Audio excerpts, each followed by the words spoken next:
Hello, very good morning, student.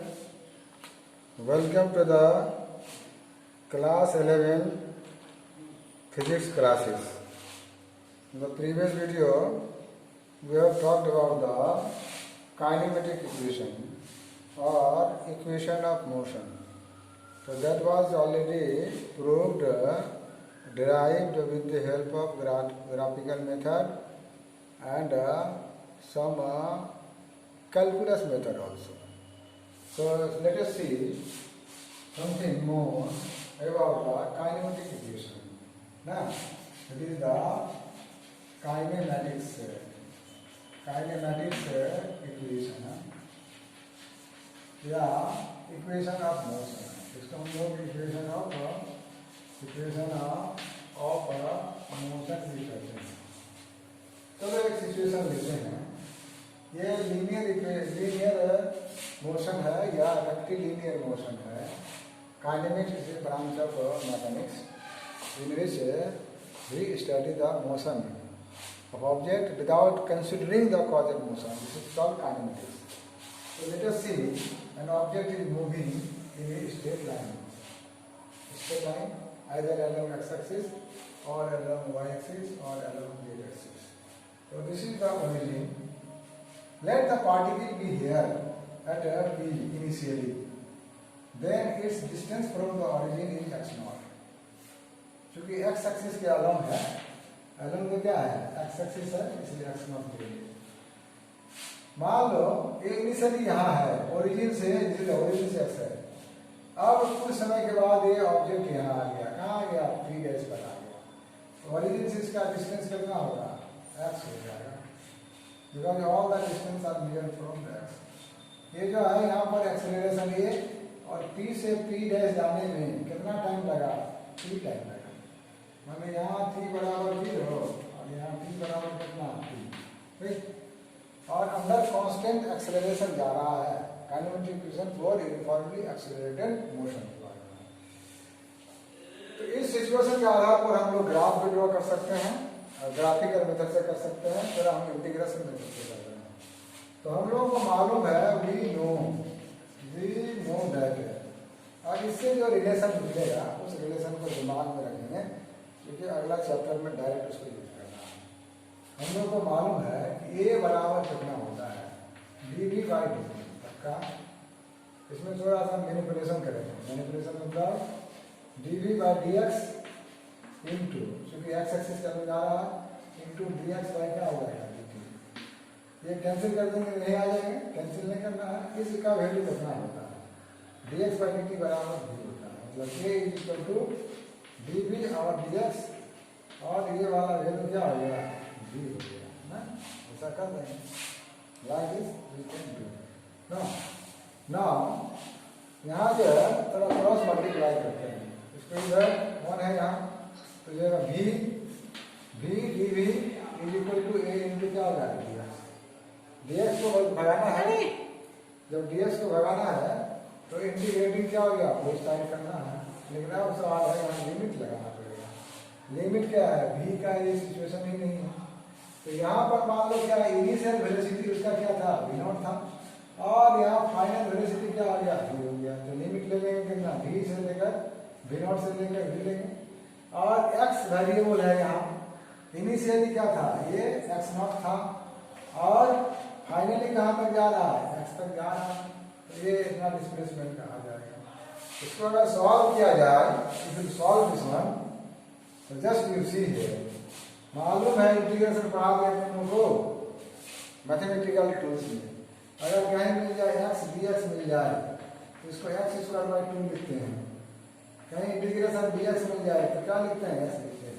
यही चीज यहाँ करते हैं. यहाँ v dv है. v dv है मतलब क्या हो जाएगा? v square by 2. और ये डेफिनेट इंटीग्रेशन है इसलिए इसको किससे घेरेंगे? कर्ली ब्रैकेट से घेरेंगे. और ये v0 और ये हो जाएगा कितना? v. ये तो कांस्टेंट है, यूनिफॉर्मली एक्सेलरेशन है. dx का इंटीग्रेशन हो जाएगा x और लिमिट x0 से लेकर कहाँ तक? x तक. अब लिमिट पुट करेंगे। पहले अपर लिमिट 1/2 बाहर आ गया, अपर लिमिट मतलब हो गया v स्क्वायर, लोअर लिमिट मतलब v नॉट स्क्वायर। इसको v इसको u भी मान सकते हैं, v नॉट मतलब u, टेस्ट बुक में v नॉट दिया हुआ है और भी पूरी बुक में दिया हुआ है। ये इंटू कितना आ जाएगा x, ऊपर वाला x नीचे वाला x, ये इक्वेशन बनेगा, है ना। अब इसको हम लोग थोड़ा सा और आगे बढ़ेंगे। तो ना यू सी ये 2 जो यहाँ था 2 यहाँ चला जाएगा, यहाँ जाएगा तो यहाँ v स्क्वायर माइनस कितना v नॉट स्क्वायर बराबर हो जाएगा twice a x minus x not. ये इक्वेशन हो जाएगा थर्ड इक्वेशन ऑफ मोशन, या v square equal to v not square plus twice a x minus x not करते हैं, ठीक। सिमिलरली हम लोग अब डिस्टेंस पर लेते हैं, will take over the distance, है ना, डिस्टेंस और टाइम पर लेना ना। तो just you see this dx by dt, dx by dt जो है किसके बराबर है, ये v के बराबर है। और v किसके बराबर होता है, जल्दी बोल दो, v not a plus t के बराबर होता है, जो पहले निकाल चुके हैं। इसका मतलब ये dx बराबर हो जाएगा कितना v नॉट प्लस कितना at और क्या हो जाएगा dt। इसको क्या करना है, इंटीग्रेट करना है। लोअर लिमिट क्या होगा x नॉट होगा, अपर लिमिट क्या होगा x होगा। यह वेरिएबल कौन है, टाइम है। तो इसका इंटीग्रेशन में लोअर लिमिट 0, अपर लिमिट कहाँ तक जाएंगे, मैक्सिमम t तक जाएंगे। इसको फिर इंटीग्रेट करेंगे तो आराम से आ जाएगा, है ना। ये बार बार इसलिए कर रहे हैं कि बायोलॉजी वाले को याद हो जाए और आगे परेशानी नहीं हो। dx का इंटीग्रेशन होता है x, याद रहना चाहिए, x नॉट से x तक। यहाँ पर देखो ये है इंटीग्रेट अलग करेंगे, integration of v not dt, ये dt अंदर आ गया, ये 0 to t हो गया, प्लस इंटीग्रेशन ऑफ at, ये वाला at और ये dt भी आ गया, और ये 0 से कहाँ तक है ये वाला वैल्यू पुट कर दो।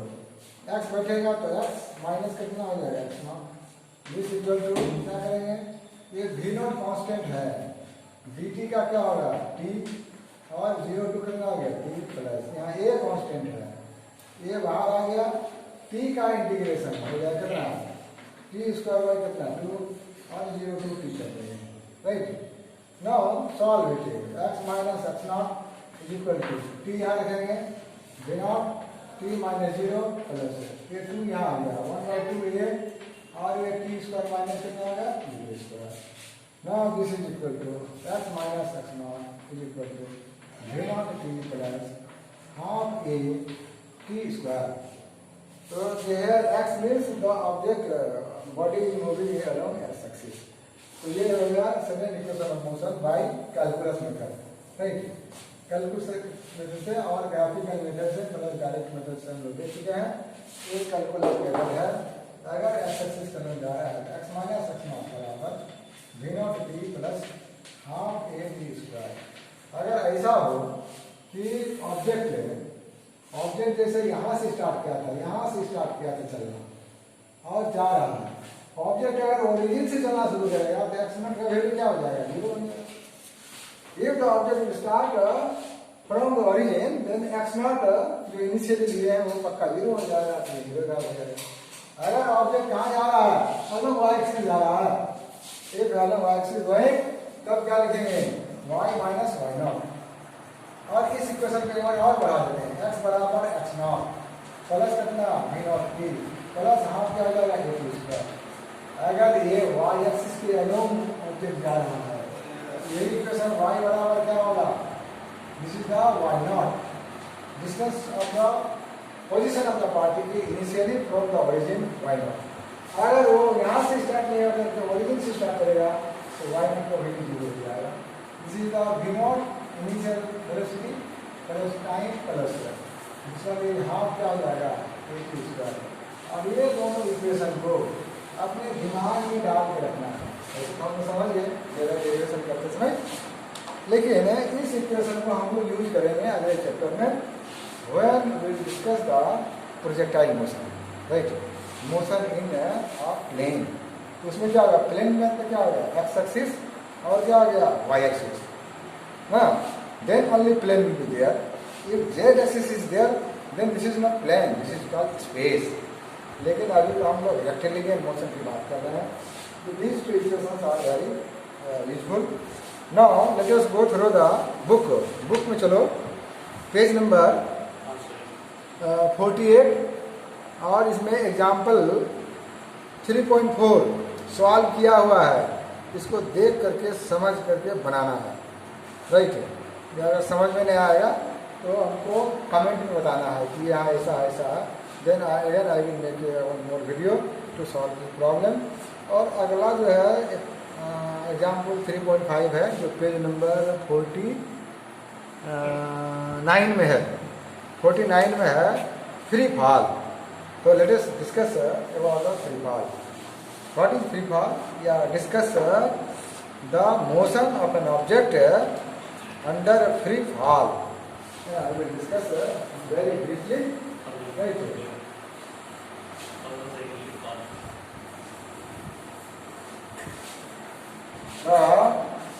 फ्री फॉल, देखो ये एग्जाम्पल जो है 3.5 है, एग्जाम्पल है और एनसीईआरटी का पेज नंबर 49 है। यहाँ लिखा हुआ है ऐसे रीड करके फ्री फॉल, राइट। इसमें क्वेश्चन आ सकता है।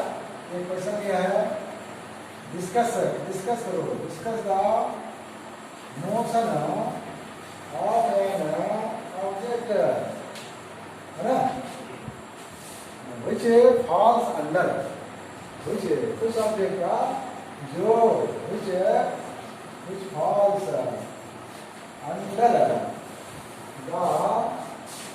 under the influence of किसका influence? पड़ोसी का influence है ना। किसका influence? of the force of gravity, है? और उस केस में जब हम लोग एयर रेजिस्टेंस को नेगलेक्ट कर देते हैं। देखो बाबू, ये जो है ना ये अर्थ है, क्लास 11 में खूब पढ़ चुके हैं, तो ये 11 है। 9 में देखे हैं ग्रेविटेशन, देखे हैं this is the centre of the earth O and this is the radius of the earth. का रेडियस आई है और इसके चारों तरफ क्या होगा? ग्रेविटेशनल फील्ड होगा, राइट। यहाँ अगर कोई ऑब्जेक्ट रखा हुआ है तो इसका एक्सेलरेशन ड्यू टू ग्रेविटी कितना होगा? जी बराबर कितना हो जाएगा? GME बाई कितना होगा? R²। क्लास 9 में देखे हैं और 11 में जो ग्रेविटेशन चैप्टर है उसमें थोड़ा देखेंगे डिटेल में। 9 में तो थोड़ा ब्रीफ है, लेकिन मेरा प्रयास था कि उसको थोड़ा ब्रीफ करके 9 में प्रोजेक्ट करना ताकि 11 में तुमको सुविधा हो। Already discussed broad near the surface of the earth के नजदीक का मतलब अरे 100-200 मीटर आसपास। जी का वैल्यू क्या हो रहा? जी का वैल्यू रहेगा कांस्टेंट, क्या रहेगा? कांस्टेंट। लेकिन जैसे जैसे ऊपर जाएंगे जी का वैल्यू क्या होता है? बढ़ते जाता है। 11 में इसको प्रूव करेंगे, 9 में डायरेक्ट फार्मूला दे दिए थे, हल्का प्रूव करके प्रूव करेंगे। तो near the surface of the earth the acceleration due to gravity is approximately nearby constant, not constant but we can consider constant. In physics little amount to be neglect, ignore। छोटी छोटी बात को जो है physics वाले ध्यान में नहीं देते हैं, है ना, वो उसको छोड़ देते हैं। तो now we can say what do mean by the free fall. Free fall किसको कहते हैं? तो व्हेन एन ऑब्जेक्ट, जब कोई ऑब्जेक्ट, व्हेन एन ऑब्जेक्ट, जब किसी ऑब्जेक्ट को क्या करते हैं? रिलीज करें। रिलीज करना, यहाँ पकड़े हुए हैं ना, ऐसे रिलीज कर दें, ऐसे फेंके नहीं। और वह किसके अंडर में गिरे? ग्रेविटी के अंडर में गिरे, मैंने बाहरी कोई फोर्स उस पर नहीं लगे। तो when an object released near the surface of the earth, when an object released, दिखेगा भी नहीं, है ना। तो व्हेन एन ऑब्जेक्ट रिलीज्ड कहाँ से? Near the surface of the अर्थ। ऐसा नहीं करना है कि बहुत ऊंचाई से छोड़ देंगे, सेटेलाइट से छोड़ेंगे तो वो फ्री फॉल निकाल आएगा। हाँ, near the surface of the earth, near the surface of earth surface of release करना मतलब इनिशियल वेलोसिटी 0 होगा, ऐसा पकड़े हैं, छोड़ दिए। तब ये कौन सा मोशन है? ये रेक्टिलिनियर मोशन का ज्वलंत उदाहरण है। कोई पूछेगा कि रेक्टिलिनियर मोशन क्या है, तो हम लोग कहेंगे the object on free fall, this is an ज्वलंत एग्जाम्पल ऑफ रेक्टिलिनियर मोशन। तो near the surface of the earth and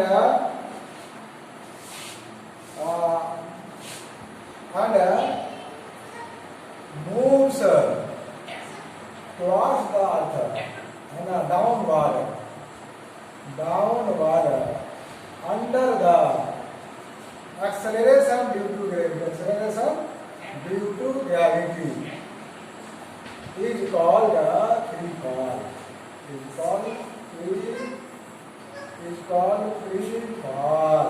इसको फ्री फॉल कहेंगे।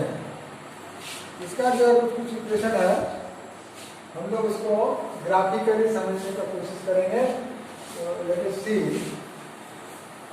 Near the surface of the earth the value of near the surface of the earth the value of g is approximately constant, suppose a, but here you see in coordinate system, coordinate system में हम लोग देखेंगे, ये है x axis, ये है y axis, x dash y dash. Above the x axis we take positive, अब ऊपर जा रहे हैं तो पॉजिटिव लेते हैं, लेकिन जैसे नीचे जाएंगे क्या होगा, ये नेगेटिव होगा। Likewise the right to the y axis positive, left to the y axis इतना। अब फ्री फॉल में ऑब्जेक्ट कहाँ से गिर रहा है, इस जगह से डाउनवर्ड आ रहा है, तो क्रॉस डाउनवर्ड जा रहा है, मतलब ये एक्सेलरेशन क्या होगा, -g के बराबर होगा। लेकिन क्लास 9 में क्या किए थे कि when object moves up g is considered positive, when body moves downward g considered up negative and downward positive. This was the concept in class 9, but actual fact that when object falls downward, you see in the coordinate axis downward negative direction going, तो g का value क्या हो जाएगा, negative हो जाएगा। इसका अगर graph खींचे किसके साथ, टाइम के साथ, ये ऑब्जेक्ट गिरते जा रहा है, मतलब टाइम बढ़ते जा रहा है। इनिशियली टाइम का 0 था, 1 सेकेंड 2 सेकेंड 3 सेकेंड, इस ग्राउंड में आने से पहले 3 सेकेंड हो गया, तो टाइम बढ़ा, लेकिन g का वैल्यू क्या रह गया, कांस्टेंट रह गया। तो the graph between acceleration due to gravity and time, the graph will be what, g मान लो 1 2 3 4 5 6 और ये 9.8 तक है, लेकिन ये नेगेटिव डायरेक्शन में जाएंगे या पॉजिटिव, राइट। तो टाइम बढ़ते जा रहा है, लेकिन g का वैल्यू फिक्स है। Just you remember in the case of the rest, the distance time graph, time passes away and the body at rest, no change of position।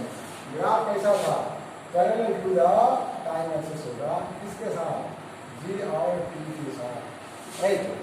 So the graph will be parallel to the time axis, but here you see the value of g is what है, ये negative की ओर है, और इनसे क्या करेंगे, cross downward जाएंगे, तब we will take actually this graph.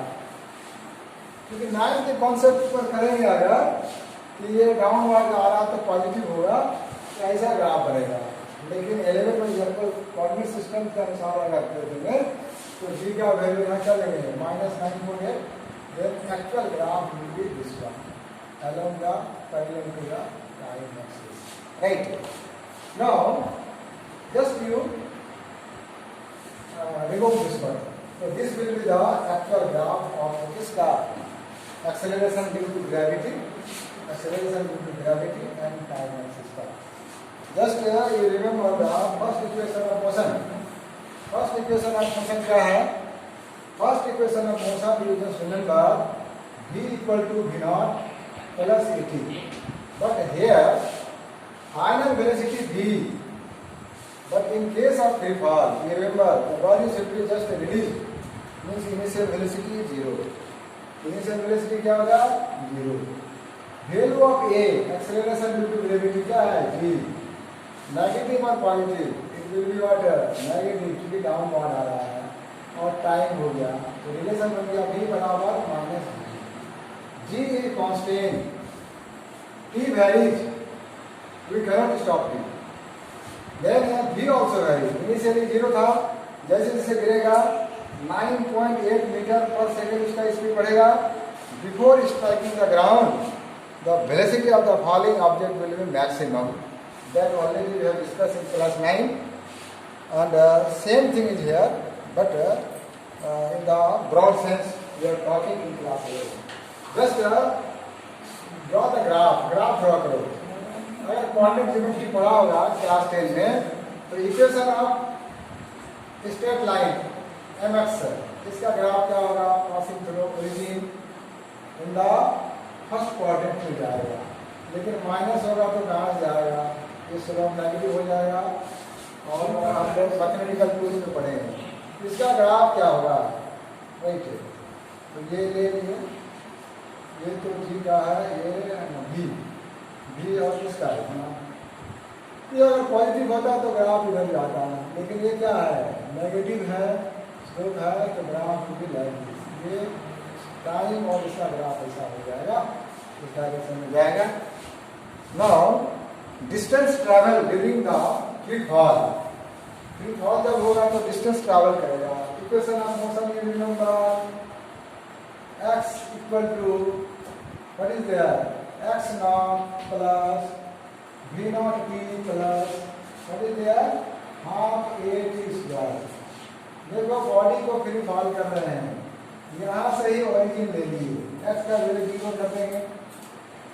जब ये गिरता है तो इनिशियल वेलोसिटी क्या होना चाहिए? 0, नहीं तो फ्री फॉल नहीं कहलाएगा, फोर्स फॉल हो जाएगा। तो know the value of x equal to what है?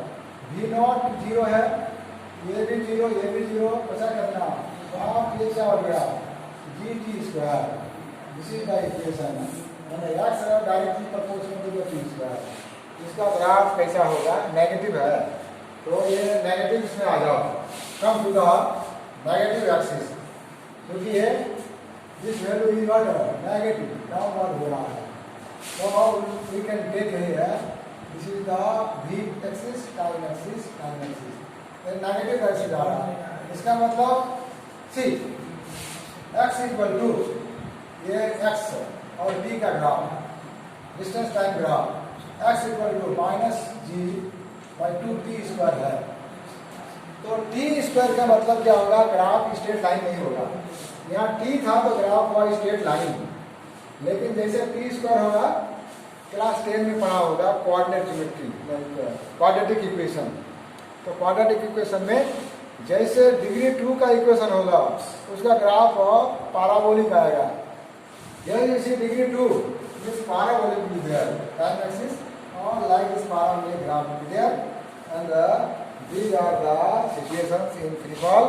So just you go through the test NCERT book page number 49 and 50, इसको देख करके और आगे वाला जो एग्जाम्पल है, example 3.5, 3.6, you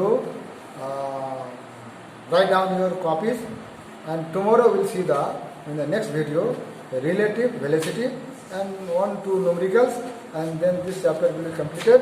Okay, thank you.